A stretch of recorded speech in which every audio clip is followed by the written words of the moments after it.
पढ़ेंगे। ओम नमः सिद्धेभ्यः, ओम नमः सिद्धेभ्यः, ओम नमः सिद्धेभ्यः।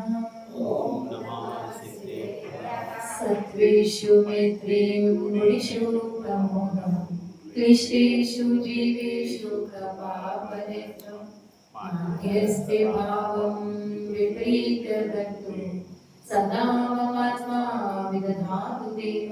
जय बोला नित्यानंद परमेश्वरी भगवान की देवादिदेव मुनीश मुकुनाथ भगवान की परिपूज्य आचार्य प्रतिदेव की परिपूज्य देवता साचे से सुंदर सागर देव की परिपूज्य आलिका श्रीमती माता जी की आलिका संघ की जिनवाणी माता की श्रीमद जैन धर्म की माता जी के चरणों में वंदना करते हुए तीनों साधुओं के चरणों में इच्छा में करते हुए आगम के शब्दों को आपके समक्ष रखती हूँ। इस लोक में हर क्षेत्र में क्या होती है? विविधता देखने को मिलती है, विविधता पाई जाती है। जैसे अगर अपन प्रकृति की तरफ देखें तो क्या होता है? अग्नि जो है वो गर्म है, पानी जो है वो ठंडा है, सागर जो है वो खारा है और बादल गरजते हैं, बिजली चमकती है। इस तरह की विविधता वहां देखने को मिलती है। फिर आगे बढ़े पशु पक्षी की तरफ तो कोई गाय है, कोई हिरण है, कोई शेर है, कोई बकरी है, तरह तरह के उनमें रंगों का डिफरेंस, उनमें आहार का भी डिफरेंस है। कोई शाकाहारी है, कोई मांसाहारी है और सबका क्या है? नेचर भी अलग। उसी प्रकार से हम मनुष्य के अंदर देखें तो कोई लंबा है, कोई ठिंगरा है, कोई मोटा है, कोई पतला है और कोई काला है, कोई गोरा है। तरह तरह के देखने में आते हैं। सबके विचार भी एक जैसे नहीं होते, सबके विचार अलग अलग होते हैं। ये तो बात समाज की, जब एक परिवार में भी कोई सदस्य रह रहे हैं तो उनके भी विचार आपस में मिलते, वो भी एक दूसरे से बिल्कुल ही अलग होते। तो आचार्य देव कहते हैं कि जब इन सारी बातों में गहन से विचारता करते हैं, विचारते हैं, चिंतन करते हैं तो पता चलता है ये सब का कारण क्या है? कर्म। क्या कारण है? ये कर्म सिद्धांत, ये जो कर्म है इन सारी विविधताओं को देखने में सबसे मुख्य कारण है। तो कल हमने समझा था, परसों क्या समझा था? कौन सा टॉपिक था? हाँ? कि कर्मों के जो शुभ अशुभ फल होते हैं, जो हमें शुभ अशुभ फल मिल रहा है वो किस वजह से? जैसा शुभ और अशुभ कर्म हमने पूर्व में किया है। तो आज आगे भी यही बता रहे हैं कि वो कर्म सिद्धांत कि इन सारी विविधताओं को देखने में आती है, तो क्यों आती है उसी को समझा रहे हैं। पढ़ते 31 नंबर का श्लोक।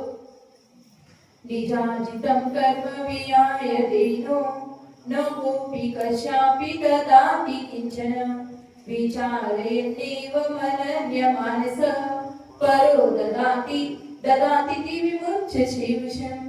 हिंदी वाला पढ़ते हैं।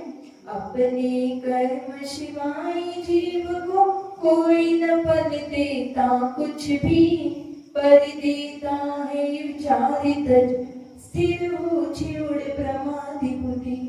क्या कह रहे हैं? निजाजितं कर्म विहाय देहिनो। देहिनो मतलब जो देहधारी प्राणी है, जो संसारी जीव है, जो प्राणी है। फिर आगे बोल रहे हैं निजार्जितम्, निज उपार्जितम्, जो स्वयं के द्वारा उपार्जित किए गए हैं। फिर क्या कह रहे हैं? कर्म व्याय, उन कर्मों को छोड़कर, जो स्वयं के द्वारा उपार्जित किए गए हैं, उन कर्मों को छोड़कर। फिर दे रहे हैं कस्यपि अपि किंचन न ददाति, कोई भी किसी भी प्रकार का मात्र भी नहीं दे सकता। न ददाति, नहीं देता है, न प्रदान करता है। अपने द्वारा स्वयं उपार्जित हुए कर्मों को छोड़कर कोई किसी को कुछ भी देने में समर्थ नहीं। फिर अगला विशेषण दे रहे हैं, एवं इस प्रकार अनन्य मानस, मतलब एकाग्र मन होकर, अनन्य मानस का मतलब एकाग्र मन होकर विचार करने वाले तुम परह ददाति, अन्य देता है, पर से मतलब अन्य, ददाति मतलब देता है। इति शेषम, इस बुद्धि को विमुच्छ छोड़ दो। अपने द्वारा स्वयं उपार्जित कर्मों को छोड़कर कोई अन्य तुम्हें कुछ देता है, ऐसा नहीं है। इस बात को एकाग्र मन से विचार करके इस बुद्धि को छोड़ दो। मतलब कोई कुछ भी दे नहीं सकता। जो भी कुछ मिल रहा है, चाहे वो सुख है, चाहे वो दुख है, वो क्या है? स्वयं के उपार्जित किए हुए कर्मों के द्वारा ही है। इसके अलावा कोई भी कुछ भी दे नहीं सकता। कुछ भी मिल रहा हो वर्तमान में, चाहे सुख मिल रहा है, चाहे दुख मिल रहा है, भले वो कर्म हमने आज ना किए हो, हम कहते हैं कि हमें तो पता ही नहीं, हमने तो इस जन्म में तो कुछ भी गलत काम किया ही नहीं है, न जाने क्यों इतनी तकलीफें हमें आ रही है। तो कहते हैं कि जो पूर्व में कर्म किया है उसी का फल हमें भोगना पड़ता है, क्योंकि ऐसा सिद्धांत है, ये अकाट्य सिद्धांत है कि जैसा करोगे वैसा ही मिलेगा। जो बोओगे वो ही पाओगे, अगर बोओगे नहीं तो मिलेगा भी नहीं। ये कर्म बहुत ईमानदार होते हैं, जैसा बांधते हैं वैसा ही मिलता है। इनमें किसी प्रकार की कोई चीटिंग नहीं हो सकती, कोई फेर बदल नहीं हो सकता। बहुत ईमानदारी से अपना काम करते हैं। भले इनका फल देने में देरी हो सकती है, टाइम लग सकता है, लेकिन देते तो है ही। जो कर्जा है वो चुकाते तो है। भले ही अपन ने कर्म को आज बांधा तो कहते हैं कि आबाधा पड़ती है, आगे अपना कर्म कांड में अभी आबाधा वाला चीज आएगी। किसी भी कर्म को अपन बांधते हैं तो उसमें टाइम पड़ता है कि इतने समय के लिए वो कर्म फल नहीं देंगे। जैसे किसी ने एक कोड़ा कोड़ी सागर का बंद किया तो उसको 1000 वर्ष का क्या होगी? आबाधा पड़ेगी, जिसमें वो कर्म उदय में नहीं आएंगे, उतने समय के लिए वो निश्चित होकर बैठ सकता है। ये तो दिया मैक्सिमम टाइम, लेकिन कभी कभी क्या मोस्ट ऑफ द टाइम ऐसा होता है कि वो कर्म अपने जैसे परिणाम होते हैं तो वो जल्दी से उदित ना करके उदय में आ सकते हैं। लेकिन इतना फिक्स है कि एक आवली मात्र तो नहीं आएंगे, एक आवली समय के बाद में वो उदय में आ सकते हैं। तो इस तरह का कर्म का चलता है। तो अगर हमने कर्म को बांधा है तो इस भोग में भी बांधा है, और अगर वो उदय में आ सकते हैं, अगर उसकी उदितना हो जाएगी, या फिर पूर्व भोग में हमने बांधा और जब उसका पर्टिकुलर जब समय आया तब वो कर्म उदय में आ सकता है। लेकिन कुल मिला के बात इतनी है कि उसको प्रेजेंट में किया हो या ना किया हो, लेकिन कर्म तो अपन ने जो भूतकाल में किए हैं वो भी उदय में आ सकते हैं। इसलिए कभी ये विचार नहीं करना मैंने तो ऐसा कुछ किया ही नहीं फिर भी मेरे कर्म उदय में आ रहे हैं, ऐसा विचार में नहीं करना। ये सिद्धांत हमें अपने मन में बिठाना है कि जो कुछ भी वर्तमान में घट रहा है या आगे भी घटेगा, आगे घटेगा तो मेरा आज का कर्म काम में आएगा, और जो अभी घट रहा है वो मेरा पूर्व का कर्म है। ये सिद्धांत की कहानी एक कहानी के माध्यम से समझाती हूँ, जो आप लोग परिचित हो, जानते हो, कुछ नया उसमें नहीं है। और अपनी जो ये उज्ज्वला आंटी है उसे गा के सुनाती भी है। कौन सी कहानी है? अंजना सती। उसको आज अपन इस वे में देखेंगे कि कर्म सिद्धांत कैसे काम करता है।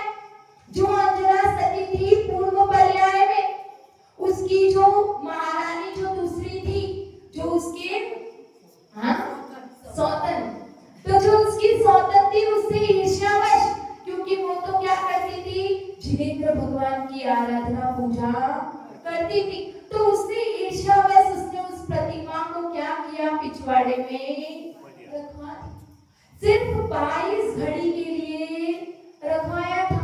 जब नगर में आरिका सुव्रता माता जी आहार के लिए आए, तब उन्हें कहीं से पता चला कि ऐसा कृत्य हुआ है, और उन्होंने क्या किया, वहीं पर मुद्रा छोड़कर वो रानी जो पूर्व भव की अंजना का पूर्व भव था उसके पास गए और उसे समझाया कि तुमने ये काम गलत किया है, तुम्हें ऐसा नहीं करना चाहिए था। तब अंजना को बोध हो जाता है और वो प्रतिमा को निकलवा कर वापस से स्थापित करवाती है और प्रायश्चित भी लेती है। लेकिन कहते हैं कि जब देव शास्त्र गुरु के निमित्त से कोई कर्म हम करते हैं तो हमें वो फल भले कम भुगतना पड़े, भले हमारा उसका अनुभाग, क्योंकि कर्मों में क्या होता है, प्रकृतिवन, स्थितिवन, अनुभाववन और प्रदेशवन। इसमें 2 मेन है, कौन सी, स्थिति और अनुभाग।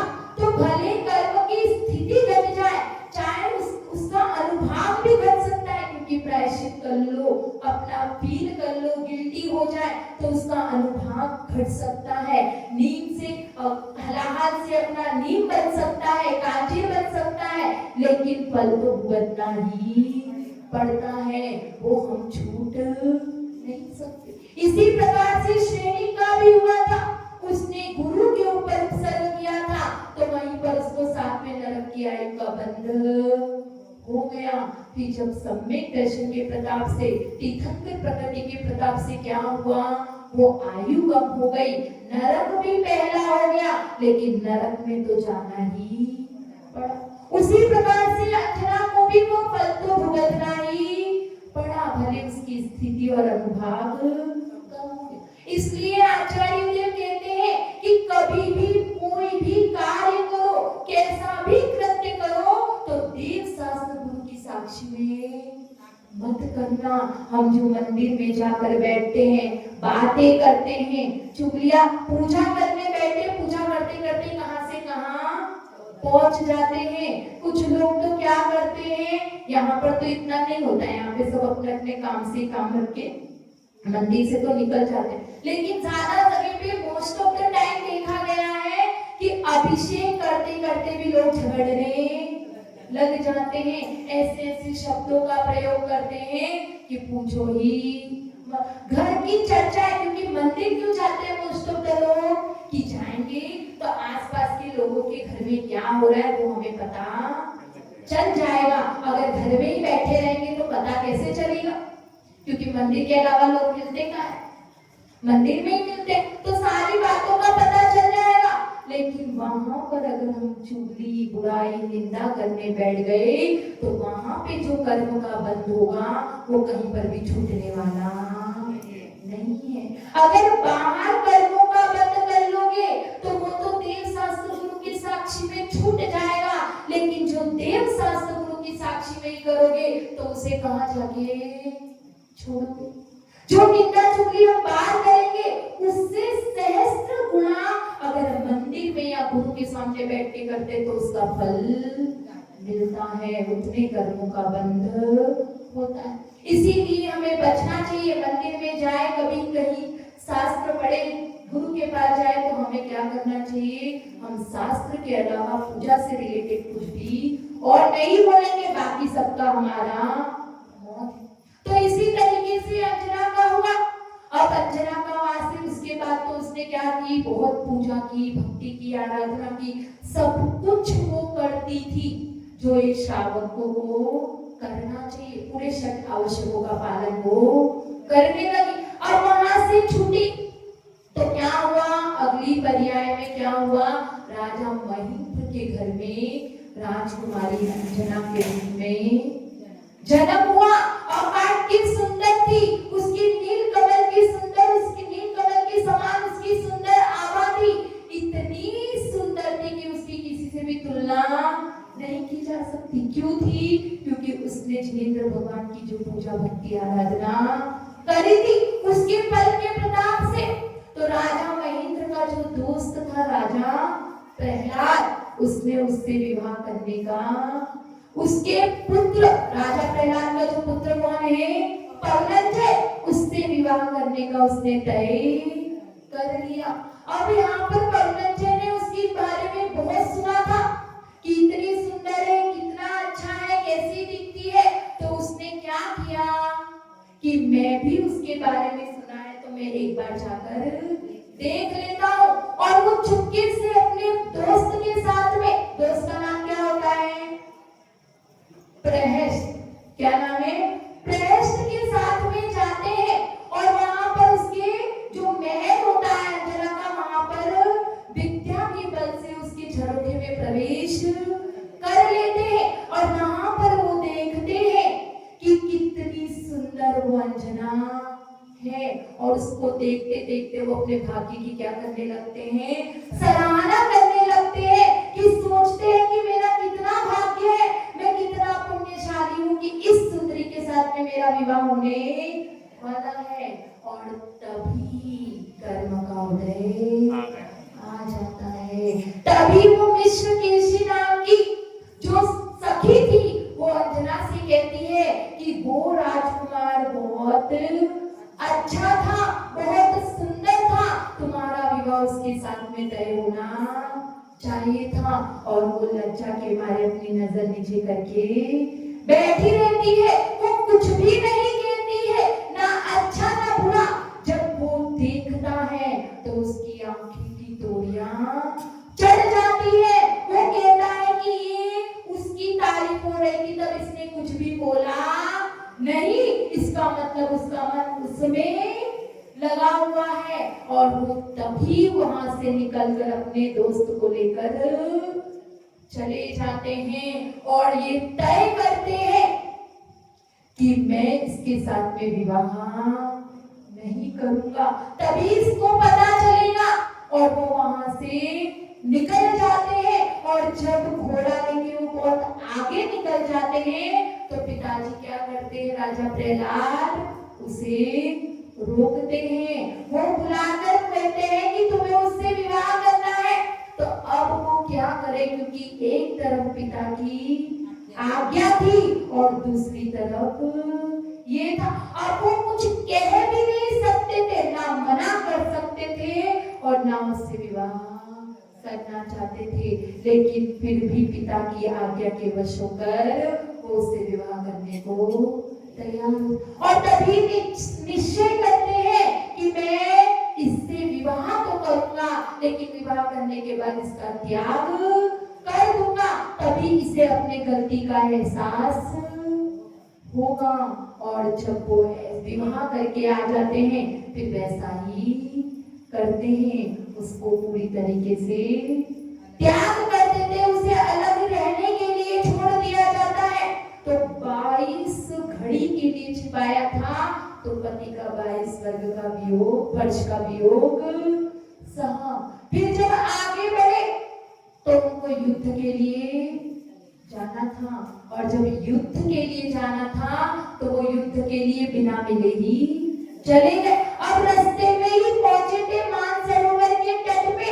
वहां पर अंधेरा रात्रि का समय था। तो जब वहां पर वो चकवा और चकवी को देखते हैं और जब चकवी को देखते हैं तो क्या होता है, वो उनके वियोग में रो रही है। तो जब उसको देखते देखते उन्हें अंजना का विचार आ जाता है कि ये सिर्फ इतने से समय के लिए इनका वियोग हुआ है, तो ये इतनी दुखी है, तो मेरी अंजना से तो मैं 22 वर्ष से अलग हूं, तो वो कितनी दुखी होगी। और उसी समय जब अंजना को अपनी गलती का जैसे एहसास हुआ था, ऐसा ही एहसास पवनंजय को भी होता है। और भी पवनंजय वहां पहुंचते हैं वहां पर कौन होता है, अपने मित्र प्रहस्त के साथ में पहुंचते हैं और वहां पर बसंत सेना नाम की उसकी सखी रहती है। रात्रि का समय था, कोई भी आसपास नहीं था, वो उससे मिलने जाते तो गवाह कौन थे, बसंत सेना और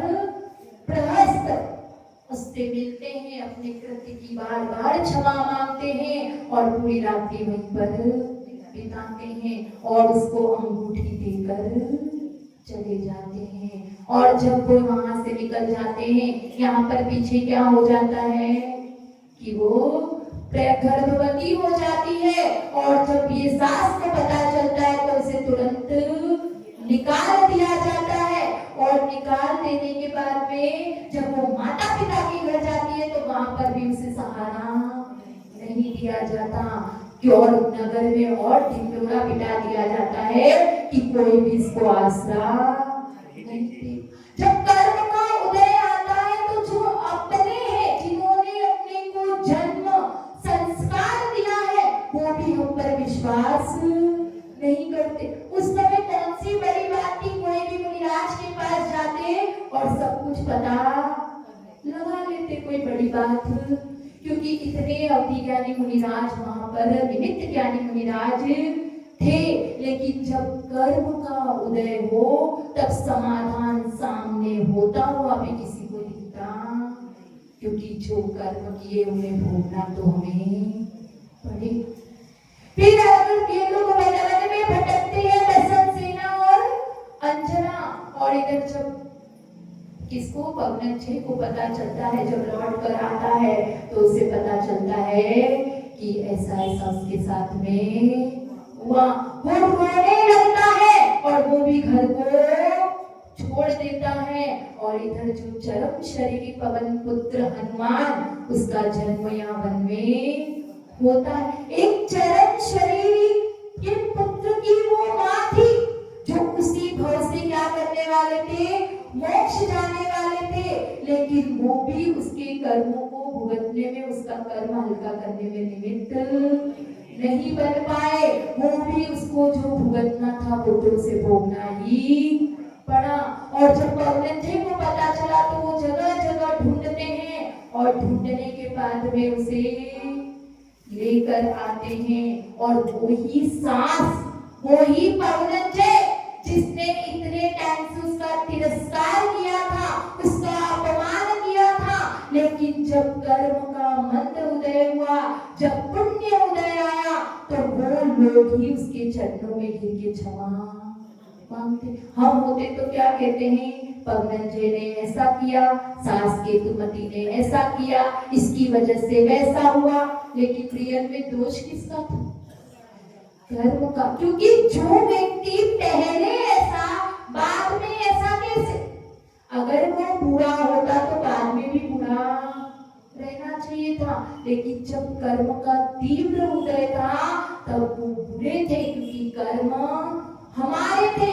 और जब कर्म हमारा पुण्य उदय आया तो वो लोग ही नतमस्तक हो गए और फिर उसको पटरानी का पद मिल जाता है। तो यहाँ पर क्या सिद्धांत है कि उसने 22 घड़ी के लिए प्रतिमा छिपाई, तो 22 वर्ष के लिए वियोग सहा। उसे अपनी गलती का एहसास हुआ तो उसे भी अपनी गलती का एहसास हुआ। किसको, पवनंजय को। और उसने प्रतिमा को उठाकर ऊंचे स्थान से नीचे पटका, तो वो खुद भी ऊंचे पद से, कहाँ रानी का पद, कहाँ राजकुमारी का पद, और उसको नीचे दासी से भी नीचे पटक दिया। और जैसे उसने भगवान की प्रतिष्ठा पुनः कराई थी, वैसे ही उसकी प्रतिष्ठा पुनः उस पद पर, उस पटरानी के पद पर हुई।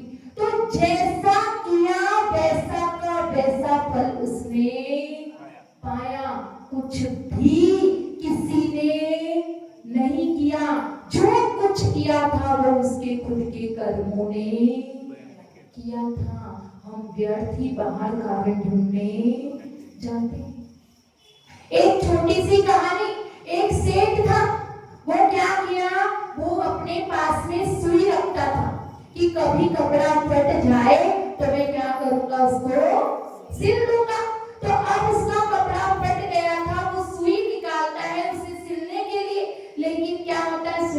छोटी थी वो नीचे गिर जाती है, और वो ढूंढता है, इतनी बारीक होती है, उसे मिलती नहीं है। शाम हो जाती है, अंधेरा हो जाता है, कोई वहां से गुजर रहा था, उसने कहा कि तुम क्या, सेठ जी आप क्या ढूंढ रहे हो? तो वो कहता है कि सुई खो गई इसलिए ढूंढ रहा हूं। तो वो कहता है कि आपकी उम्र हो गई है, आंखें इतनी तेज नहीं है, क्या करो उजाले में खोज लो। तो सेठ जी को क्या बात अच्छी लग जाती है कि सही कह रहा है, उजाले में खोजना चाहिए। वो क्या करते हैं, बाहर चले जाते हैं, रोड लाइट लगती है ना, वहां चले जाते हैं और सुई को ढूंढने लगते हैं। और फिर जब वहां से ढूंढते ढूंढते कोई गुजर रहा था, उसने कहा कि क्या कर रहे हो? तो सुई को खोज रहा हूं। तो वो कहते हैं कि मैं भी आपको मदद कर देता हूँ, आप ये बताइए कि सुई खोई कहाँ थी?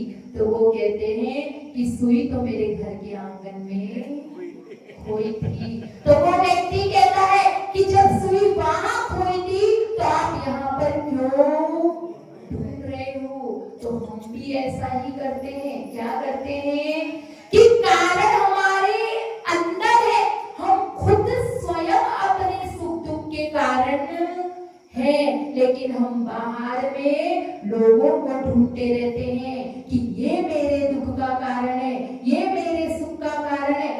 अपनी गलतियों का पोटला दूसरों के ऊपर डालने के लिए दूसरों को ढूंढते रहते हैं। तो आचार्य देव कह रहे हैं कि स्वयं के अंदर वो कारण ढूंढो, और ढूंढोगे तो पाओगे कि जो पूर्वोपार्जित कर्म है, जो तुमने खुद स्वयं उपार्जित किया है, वो कर्म के कारण, वो कर्म ही तुम्हें सुख और दुख देते हैं।